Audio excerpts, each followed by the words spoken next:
Hi friends, நல்லா எப்படி இருக்கீங்க? ஸோ இன்னைக்கு நம்ம எதை பத்தி பேச போறோம் கேட்டீங்கன்னா, நம்முடைய நண்பர் ஒருத்தர் நம்மகிட்ட ஒரு கேள்வி கேட்டிருந்தாங்க. ஆனா ஓபிஎஸ் வந்து பாத்தீங்கன்னா விஜயோட சேர போறதா ஒரு நியூஸ் வந்துகிட்டே இருக்கு. ஸோ இதை பத்தி தெளிவா நீங்க ஒரு வீடியோ போடணும். அதாவது விஜய் அவர்கள் ஓபிஎஸ் சேர்த்துக்குவாரா, சேர்க்கறதுனால விஜய் அவர்கள் பலமா அமையுமா பலவீனமா அமையுமா, இதை பத்தி தெளிவா பேசுங்க அப்படின்னு சொல்லியிருந்தாங்க. ஸோ அதனால நம்ம அதை பத்தி பேசலாம் அப்படின்னு இந்த காணொலி. என்ன பொறுத்த வரைக்கும் கேட்டீங்கன்னா, இப்போ உங்க எல்லாத்துக்குமே ஓபிஎஸ் பார்க்கும்போது என்ன தெரியும் கேட்டீங்கன்னா, இப்ப அவர் டம்மி பீஸ் தானப்பா, ஏடிஎம்கே அவங்க மதிக்கல, பிஜேபி அவங்க மதிக்கல, அவர் தான் அப்படியே அலைகிறாரு, யாருமே அவர் சேர்க்கிற மாதிரி இல்ல, அவர் ஒரு அரசியல் தோத்த ஒரு அரசியல்வாதி. சோ அவர் வந்து விஜயோட சேர்றதுனால என்ன வந்து பெருசா வந்து பாத்தீங்கன்னா ஒரு பலம் சேர்ந்துட போகுது அப்படி எல்லாருமே நினைக்கலாம். சோ என்ன பத்தின்னு கேட்டீங்கன்னா, நீங்க சொல்றதுல இருக்கு, நீங்க சொல்றது கரெக்ட் தான், ஓரளவுக்கு நம்ம ஏத்துக்க வேண்டியது. ஏன்னா அவருக்கு தோத்து போய் தான் நிக்காரு, அதனால இந்த மாற்றத்து கிடையாது. ஆனா அவருடைய அரசியல் வாழ்க்கையை பின்னாடி நீங்க பாத்தீங்க அப்படி கேட்டீங்கன்னா, இதுக்கு முன்ன காலத்துல அப்படி பாத்தீங்கன்னா முதலமைச்சரா இருந்தவர், முன்னாள் சிஎம், அதாவது ஒரு விசுவாசத்துக்கு பேர் போனவர் ஓபிஎஸ். அதுல யாருக்குமே எந்த ஒரு மாற்றத்துக்கு இருக்க முடியாது. ஏன்னா ஜெயலலிதா அவர்கள் அவ்வளவுக்குள்ள ஆளுமையா இருந்த காலகட்டத்துல அவரு ஜெயிலுக்கு போக வேண்டிய நிலைமை வரும்போது, ஜெயலலிதா ஜெயிலுக்கு போக வேண்டிய நிலைமை வரும்போது அந்த கட்சியில ஏடிஎம் கட்சியில இதுவரை விட அனுபவம் வாய்ந்த நிறைய பேர் இருந்தாங்க கட்சியில, இதுக்கு முன்னாடி சேர்ந்தவங்க. ஆனா அவங்க எல்லாம் வைக்காம ஓபிஎஸ் அவர்களை தான் அவருக்கு முதல்வர் சீட்டை வச்சுட்டு அவங்க போனாங்க. ஏன்னா அந்த அளவுக்கு ஒரு நம்பிக்கைக்கு பாத்திரமானவர் ஓபிஎஸ், தலைமைக்கு ஒரு நம்பிக்கை. சோ அப்படி போயிட்டு வரும்போது திரும்பி அதே மாதிரி இந்த பதவியை ஒப்படைச்சார். அதாவது ராமாயணத்துல பரதன் எப்படி ராமர் காட்டுப்பட்டு அந்த இதை பதவியை கொடுத்தாரோ அதே மாதிரி இவரை புகழ்வாங்க. சோ ஒரு விசுவாசங்கிறது ரொம்ப ரொம்ப ஒரு தலைமைக்கு தேவை. அப்படி பாத்தீங்கன்னா அந்த விசுவாசத்தை இவர் கடைசி வரைக்கும் காப்பாற்றுவார்னு சொல்லலாம். அதுல யாருக்கு இந்த மாற்றத்தில் முடியும். ஏன்னா எடப்பாடி அவர்களை நம்ம கண்ணு முன்னாடியே பார்த்துட்டு இருக்கோம், எந்த அளவுக்கு சசிகலாக்கு ஒரு துரோகத்தை பண்ணாருன்னு எல்லாருமே தெரியும். அதாவது எடப்பாடி அவர்கள் அவர் சைட்ல இருந்து பார்க்கும்போது அவர் வந்து அதை நியாயப்படுத்துறதுக்கு எவ்வளவு சொல்லலாம். ஆனா சசிகலா வந்து பாத்தீங்கன்னா சசிகலா மேலே மாறுபட்ட கருத்து நிறைய பேர் இருக்கலாம். ஆனா சசிகலா அவர்கள் நம்பி தானே கொடுத்துட்டு போனாங்க. அதாவது அவர் நினைச்சிருந்தா ஓபிஎஸ் கொடுத்துக்கலாமே, கொடுக்கலையே. இல்ல முக்குழுத்த சமயத்தில் வேற ஒருத்தர் கொடுத்துட்டு போயிருக்கலாமே, கொடுக்கலையே. இவங்கள்ட்ட கொடுப்போம், அவங்க வந்து கவுண்டர் சமுதாயமா இருந்தாலும் எடப்பாடி அவர்கிட்ட கொடுத்துட்டு போகலாம் அப்படின்னு நம்பி கொடுத்துட்டு போனாங்க. ஆனா அவர் அதுக்கப்புறம் அவங்க இல்லாமலே ஆக்கிட்டாரு. சோ இப்போ வந்து பாத்தீங்கன்னா நாம பார்க்க வேண்டியது தளபதி விஜய் அவருக்கு இது பலமா பலவீனமா அப்படின்னு கேட்டீங்கன்னா, பலவீனமா அவருக்கு ஒண்ணுமே கிடையாது. தளபதி விஜய் அவர் புதுசா ஒரு அரசியல் கட்சி ஆரம்பிச்சிருக்காரு. அவரு வரும்போதே முதல் தன்னுடைய மாட்டிலே என்கிட்ட வர்றவங்களுக்கு, அதாவது நம்மளுடைய தலைமை வச்சு வர்றவங்களுக்கு ஆட்சியிலையும் அதிகாரத்திலும் பங்குன்னு அறிவிச்சிட்டாரு. அவர் தெல்ல தெளிவா அவருக்கு தெரியும். நாம தனிச்சு நின்னோம்னா விஜயகாந்த் அவர்கள் எப்படி வந்து பாத்தீங்கன்னா கட்சி ஆரம்பிச்சுட்டு வந்த புதுசுல தனிச்சு நின்று ஓட்டுகள் தான் பிரிக்க முடிஞ்சு. அவர் ஒரே ஒருத்தர் மட்டும் தான் விருத்தாச்சலம் தொகுதியில ஜெயிச்சார். சோ இப்ப தளபதி விஜய்க்கு அதே நிலைமை தான் வரும். அவர் தனிச்சு நின்னாரு அப்படின்னா என்னுடைய கணிப்புப்படி அது தளபதி விஜய் அவர்களுக்கு முதல்லயே தெரியும். அதனாலதான் நாம வந்து பாத்தீங்கன்னா ஒரு கூட்டணி கட்சியோட நிக்கணும், நம்ம தலைமை வச்சு வரவங்க. ஏன்னா வேற ஒருத்தவங்க தலைமை வச்சு அவராலையும் போக முடியாது. ஏன்னா மக்கள் விரும்புறதே பாத்தீங்கன்னா விஜய் அப்படிங்கிற மூஞ்சு எழுத்து, அவரு அடுத்த முதல்வரா வந்தாதான் மக்களும் ஏத்துப்பாங்க. சோ அந்த நிலையில இப்ப வந்து இங்க வந்து 2 ஏடிஎம்கே டிஎம்கே இருக்கு. இப்போ எல்லாம் சொல்ற மாதிரி உன்னே டிஎம்கேல உள்ள கூட்டணியை உடைக்கணும், அவங்கள பலவீனப்படுத்தணும், அப்பதான் தளபதி விஜய் ஜெயிக்க முடியும். இல்ல ஏடிஎம்கே அதே தான், ஏடிஎம்கே உள்ளவங்க தளபதி விஜய் கூட வரணும். இப்போ எடப்பாடி அவர்கள் கடைசி வரைக்கும் பாத்தீங்கன்னா அவர் ஓபிஎஸ் வெளியேறிட்டு இருக்காருன்னா அவர் தலைமையில தான் நிக்க போறது தெளிவா வந்து அதை வந்து அவர் விட்டு கொடுக்க மாட்டார். அவர் தலைமையை வச்சு விஜய் வந்து சேர்த்து விடுவார். அதுக்கு அவர் அழைப்பு கொடுத்துட்டே இருக்காரு மறைமுகமா. சோ விஜய் அவர்கள் இப்போ அவங்க ஏடிஎம் கூட போய் நின்னாங்க ஜெயிச்சாங்கன்னு வச்சுக்கோங்களேன், கண்டிப்பா வந்து ஒரு எதிர்க்கட்சியினர் கூட வர வாய்ப்பு இருக்கு. எப்படி வந்து பாத்தீங்கன்னா கேப்டன் விஜயகாந்த் அவர்கள் ஏடிஎம் கூட சேர்ந்து ஒரு எதிர்க்கட்சியினர் வந்தாருன்னு. ஆனா அதுக்கப்புறம் கட்சியோட நிலைமை அவருக்கு இருக்கிற மாஸ் என்ன ஆகும் அப்படி ஒரு கேள்வி இருக்குல்ல. சோ அவருடைய அந்த தனித்தன்மைங்கிறது குறைய வாய்ப்பு இருக்கு. இப்போ வந்து பாத்தீங்கன்னா அது பிளஸ் அமையும், ஒரு 30-40 எம்எல்ஏக்கள் வரலாம். ஆனா தளபதி விஜயோட தனித்தன்மைங்கிறது சோ அது ஒரு சின்ன ஒரு கேள்விக்குறியாகும்.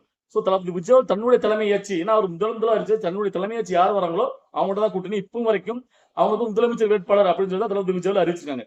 சோ அந்த சூழ்நிலையில நீங்க சொல்லலாம், அதாவது இப்ப திருமாவளவர்கள் வந்து பாத்தீங்கன்னா அங்கிருந்து இங்க வந்தாருன்னா ஒரு பெரிய ஒரு மாசா இருக்கும், அவரால் ஒரு பலமா இருக்கும். அதே மாதிரி இப்ப ராமதாஸ் அவர்கள் பாத்தீங்கன்னா தளபதி விஜய் கூட தான் அவங்க ஒரு பலமா இருக்கு. ஏன்னா அவங்க பின்னால ஒரு சமுதாய கூட்டம் இருக்கு. ஆனா ஓபிஎஸ் முன்னாடியும் முக்குளத்தூர் சமுதாயம் இருக்கு. ஆனா ஒரு முக்குளத்தூர் சமுதாயத்துக்கு பெருசா ஒண்ணு பண்ணல. முக்குளத்தூர் சமுதாயத்துக்கான ஒரே தலைவர் ஓபிஎஸ் அப்படின்னு சொல்ல முடியாது. ஏன்னா முக்குளத்தூர் சமுதாயம் நிறைய பேர் இருக்காங்க, வெவ்வேறு கட்சிகள் இருக்காங்க. சோ அதனால இவரும் வந்து ஓபிஎஸ் வந்து பெரிதளவுல முக்குளத்தூர் சமுதாயம் நிறைய பண்ணல. இருந்தாலும் அவருக்காக ஒரு முக்குளத்தூர் சமுதாயம் கண்டிப்பா தென் மாவட்டங்கள்ல மிகப்பெரிய வந்து பாத்தீங்கன்னா ஒரு சப்போர்ட் பண்ணுவாங்க. ஏன்னா எடப்பாடி மேல மிகப்பெரிய ஒரு வருத்தத்துல இருக்காங்க தென் மாவட்டங்கள்ல. சோ அது எந்த ஒரு மாற்றமே கிடையாது. இப்ப நான் சொல்ல கேட்டீங்கன்னா, இப்ப 2 பேருக்கும் பிஜேபி டிவிகே இந்த 2 பேருக்குமே ஒரே எண்ணம் தான் இருக்கு. விஜய் அவருக்கு என்ன எண்ணம் கேட்டீங்கன்னா பிஜேபி அதே எண்ணம் தான் சேம்.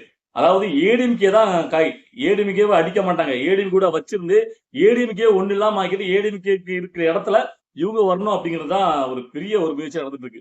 அதுல தளபதி விஜய் அவர்கள் முதல்வராகணும் அப்படிங்கிற ஆசையில இருக்காரு. ஏன்னு கேட்டீங்கன்னா, இப்போ எம்ஜிஆர் ஆரம்பிச்ச கட்சி அந்த கட்சி, அதனால அந்த கட்சியை ரொம்ப விமர்சனம் பண்ணாம இருக்கு காரணமே. ஏன்னா அந்த கட்சியில இப்ப தலைமை சரியில்லாம இருக்கலாம், அங்கேயே பிளவுபட்டு கிடக்காங்க. இதை பயன்படுத்தி அங்குள்ள தலைவர்கள் முக்கியமான தலைமையில தளபதி விஜய் கட்சிக்கு வர வச்சார் அப்படின்னா அங்க வந்து டம்மி ஆயிரும். ஏடிஎம்கே. சோ தளபதி விஜய் கட்சி தான் பாத்தீங்கன்னா ஒன்னு டிஎம்கேவா இல்லைன்னா டிவிகேவா அப்படிங்கிற நிலைமையை உண்டாக்கணும்.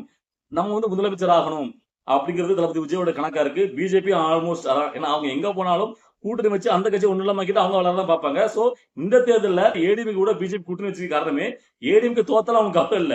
ஆனா இந்த தேர்தல் தோத்தாங்கன்னா ஏடிஎம்கே ஒண்ணு இல்லாம ஆயிரும். சோ பிஜேபி அடுத்தாலும் நம்ம பெருசா வளர்ந்துடலாம் அப்படிங்கிறது அவங்களோட எண்ணமா இருக்கு. சோ அதனால ஓபிஎஸ் அவர்கள் தளபதி விஜயோட தலைமையேச்சு வர விருப்பப்பட்டு அவர் சம்மதிச்சார் அப்படின்னா, அவர் வந்தார் அப்படின்னா அவர் ஏத்துக்கலாம். அதனால தளபதி விஜய்க்கு எந்த இடத்துலயும் பலவீனமாக அது அமையவே அமையாது, பலமாக தான் அமையும். அந்த ஓபிஎஸ் அவர்களை வச்சு சில காய் நபர்களை அரசியல்ல அழகா பண்ண முடியும் தளபதி விஜய் அவர்களால. சோ இப்போ பாத்தீங்கன்னா நிறைய பேர் நினைக்கலாம் அவர் வந்துட்டாருன்னா அப்போ முக்குளத்தூர் சமுதாயம் தானே அதிகமா அப்படிங்கிற மாதிரி என்ன இங்க நல்லா புரிஞ்சுக்கிட்டு இது தளபதி விஜயோட கட்சி. விஜய் தான். அந்த மூஞ்சத்து மாத்திரம் தான் பயங்கரமா வேலை செய்யுது. இப்போ பாத்தீங்கன்னா தளபதி விஜய் அவர்கள் மாற்று சமயத்தில் உள்ள மத்த யாரும் வரும்போது திருமாவளவன் அவர்களோ ரம்புமணி ராமதாஸ் அவர்களோ யாரும் வரும்போது அவர் வேண்டாம்னு யாரும் சொல்ல போறது கிடையாது. அவர் தளபதி விஜயோட தலைமையை வச்சு தமிழ்நாட்டில் உள்ள கட்சிகள் எது வந்தாலும் அவர் ஏற்றுக்குவாரு, திமுக பிஜேபி தவிர. சோ அதனால இது மிகப்பெரிய ஒரு பலமா அமையும். என்ன பொறுத்த வரைக்கும் அதாவது காங்கிரஸ் டிவிக்கு கூட சேரத உடையும் இதே மாதிரி சின்ன சின்ன கட்சிகள் வர்றது நல்லதான் பயக்கும். ஏன்னா காங்கிரஸ் வந்தாதான் ஒரு பலவீனப்படுத்தும். ஏன்னா காங்கிரஸால பாத்தீங்கன்னா தமிழ்நாட்டுல இப்ப ஒண்ணுமே இல்லைன்னு ஆயிட்டு. காங்கிரஸ் தளபதி விஜயோட சேர்ந்துச்சு அப்படின்னா விஜயாவுக்கு மிகப்பெரிய ஒரு பலத்தை கொடுக்காது. ஆனா காங்கிரஸ் அதை பயன்படுத்தி பயங்கரமா வளர்ந்துருவாங்க. இப்ப பின்னாடி கிடக்கூடிய காங்கிரஸ் விஜயவர்ல பயன்படுத்தி பயங்கரமா வளர்ந்து நிற்கும் நம்ம அப்படி சேர்ந்தாங்க அப்படின்னா.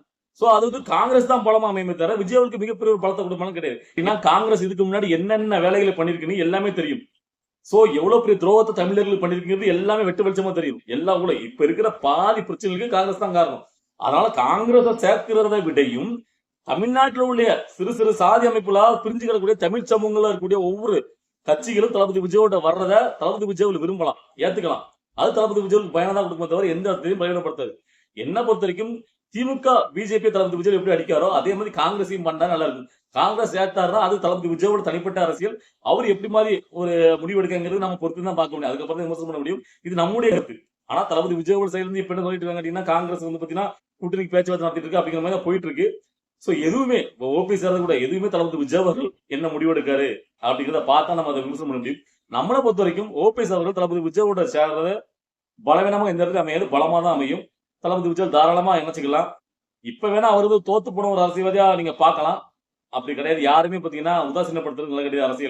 அரசியல்ல என்ன வேணா எப்ப வேணா எந்த வேணா மாற்றங்களும் வேணும். ஏன்னா இதுக்கு முன்னாடி கேப்டன் விஜயகாந்த் அவர்கள் எதிர்க்கட்சி தலைவராகி ஆளுங்கட்சி ஆண்டுட்டு இருந்த கட்சியை எழுத்து பரபர கட்சியை திமுக ஒண்ணும் இல்லாம ஆக்கிச்சு. இதுக்கு முன்னாடி தேர்தல் நம்ம பார்த்திருக்கோம். அவ்வளவு பெரிய பழம்பெரும் அதாவது கொட்டப்பட்ட அவ்வளவு கலைஞர் கருணாநிதி அவர்களே பழம் நழுவி பாலில் விழுந்து கொண்டிருக்கிறது விழ போகிறது அப்படின்னு சொல்ல வச்சவர் கேப்டன் விஜயகாந்த் அவர்கள். அரசியல என்ன வேணா எப்ப வேணா நடக்கலாம். சோ அதனால கிடைக்கிற வாய்ப்புல சரியா பயன்படுத்தினா வெற்றி நிச்சயம். தளபதி விஜய் என்ன மாதிரி ஒரு முடிவு எடுப்பார் அப்படிங்கறத நம்ம பொறுத்து பார்க்கலாம். சோ இந்த வீடியோ பார்க்கும்போது உங்களுக்கு என்ன தோணுது, நீங்க நினைச்சீங்க அப்படிங்கறத உங்களுடைய கருத்துல கமெண்ட்ல பதிவு பண்ணுங்க. நான் ரிப்ளை பண்ணுறேன். பாய்.